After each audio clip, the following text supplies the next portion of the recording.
পৃথিবীতে যেমন বাজার রয়েছে তেমনি জান্নাতেও বাজার থাকবে, তবে জান্নাতের বাজারের নিয়ম রীতি পৃথিবীর বাজারগুলোর চেয়ে আলাদা। সেখানে ব্যবসায়িক কোনো কর্মকাণ্ড থাকবে না, কোনো ধরনের বেচাকেনা হবে না। আনাস ইবনে মালিক রাদিয়াল্লাহু তাআলা আনহু থেকে বর্ণিত একটি হাদিসে এসেছে, জান্নাতে একটি বাজার থাকবে। প্রত্যেক জুমায় অর্থাৎ শুক্রবারে জান্নাতি লোকেরা জান্নাতের বাজারে একত্রিত হবে। তারপর উত্তর দিক থেকে মৃদু বাতাস প্রবাহিত হয়ে সেখানকার ধূলিবালি তাদের মুখমণ্ডল ও পোশাক পরিচ্ছদে গিয়ে লাগবে। এতে তাদের সৌন্দর্য এবং শরীরের রং আরও আকর্ষণীয় হয়ে উঠবে। তারপর তারা নিজেদের পরিবারের কাছে ফিরে আসবে। এসে দেখবে পরিবারের লোকদের শরীরের রং এবং সৌন্দর্য বহুগুণ বেড়ে গেছে। পরিবারের লোকেরা তাদের বলবে, আল্লাহর শপথ, আমাদের কাছ থেকে যাওয়ার পর তোমাদের সৌন্দর্য বেড়ে গেছে। উত্তরে তারাও বলবে, আল্লাহর শপথ, তোমাদের শরীরের সৌন্দর্য তোমাদের নিকট থেকে আমরা যাবার পর বহুগুণ বেড়ে গেছে। সাঈদ ইবনুল মুসাইয়াব রাদিয়াল্লাহু তাআলা আনহু থেকে বর্ণিত রয়েছে, তিনি একদিন আবু হুরায়রা রাদিয়াল্লাহু তাআলা আনহু এর সঙ্গে সাক্ষাৎ করলে আবু হুরায়রা রাদিয়াল্লাহু তাআলা আনহু বলেন, আল্লাহর কাছে দোয়া করি যেন তিনি আমাকে এবং তোমাকে জান্নাতের বাজারে একত্রিত করেন। সাঈদ ইবনুল মুসাইব রাদিয়াল্লাহু তাআলা আনহু তখন বললেন, জান্নাতে কি বাজারও থাকবে?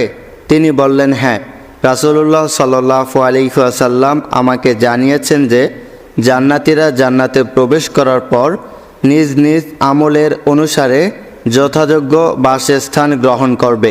পরে দুনিয়ার দিন হিসাবে প্রতি জুমাবার অর্থাৎ শুক্রবার তারা তাদের মালিকের আল্লাহ রাব্বুল আলামিনের সঙ্গে সাক্ষাতে আসবে। আবু হুরায়রা রাদিয়াল্লাহু তাআলা আনহু বলেন, আমি বললাম, হে আল্লাহর রাসূল সাল্লাল্লাহু আলাইহি ওয়াসাল্লাম, আমরা কি আমাদের প্রতিপালকের দর্শন অর্থাৎ দেখা পাব? তিনি বললেন, হ্যাঁ, সূর্য বা পূর্ণিমার চাঁদ দেখতে কি তোমাদের কোনো অসুবিধা হয়? আমরা বললাম, না। তিনি বললেন, তেমনইভাবে আল্লাহ রাব্বুল আলামিনের সঙ্গে সাক্ষাৎও কোনো অসুবিধা থাকবে না। ওই মজলিসে এমন কোনো ব্যক্তি অবশিষ্ট থাকবে না যার সঙ্গে আল্লাহ তাআলার কথা বলবে না। সেদিন আল্লাহ রাব্বুল আলামিন সবার সাথে কথা বলবে। সেখান থেকে জান্নাতীরা জান্নাতের বাজারে আসবে, ফেরেশতারা তা ঘিরে রাখবেন। তাতে এমন সব জিনিস থাকবে যা কোনো চোখ কোনো দিন দেখেনি, কোনো কান কোনো দিন শোনেনি, কোনো হৃদয়ে তা কল্পনাও হয়নি। সেখানে কিছু কেনাবেচা হবে না। এই বাজারেই জান্নাতীদের পরস্পরের সাক্ষাৎ হবে। জান্নাতীরা নিজ নিজ আবাসে ফিরে আসার পর স্ত্রীরা এসে জানাবে, বলবে, স্বাগতম ও শুভেচ্ছা। আমাদের নিকট থেকে যখন গিয়েছিলেন তখনকার তুলনায় এখন আপনারা আরও বেশি সুন্দর হয়ে ফিরে এসেছেন। তখন জান্নাতি পুরুষেরা বলবে, আমরা তো আজ মহান রাব্বুল আলামিন আমাদের প্রভুর মজলিসে বসে এসেছি।